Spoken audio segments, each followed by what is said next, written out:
Əgər xarici dil öyrənirsənsə, yaxın otur, çünki sənə indi göstərəcəm lüğəti necə istifadə etmək lazımdır. Mən alman dili üzərindən misal çəkəcəm. Lüğəti öyrənərkən sözləri əsla və əsla tərcümə etmək olmaz. Deyəcəksən ki, bəs mən təzə başlamışam, heç bir məlumatım yoxdur. Ən sadə sözləri necə öyrənim? İlk 500-600 söz öyrəndikdən sonra növbəti sözləri yanında sadə şəkildə tərcümə edərək öyrənə bilərsən. İlk 500-600 sözü isə şəkillər, dinləmələr vasitəsilə öyrənməyin çox rahatdır. Daha sonra bildiyimiz kimi tərcümə etmirik öz yerində. Alman dili üzərindən misal verəcəm. İsimləri öyrənərkən mütləq artikelləri ilə, müəyyən, qeyri-müəyyən və inkar artikelləri ilə öyrənmək lazımdır. Əks halda həmin isim gələcəkdə sizin düşməninizə çevriləcək. Daha sonrasında həmin ismi nominativ, akuzativ, dativ və genitivə salıb birbaşa isim məsələlərini həll edirsiniz.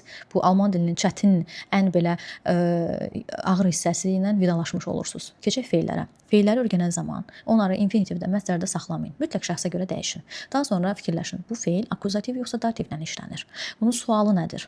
Daha sonra qohum-əqrabanı bir yerə yığmaq. Yəni sözləri öyrənərkən həmin sözlərə yaxın olan sözləri çalışın bir yerə yığın. Yəni oturun 100 söz öyrənəcəksinizsə, həmin sözlər ancaq aid olsun bir mövzuya aid.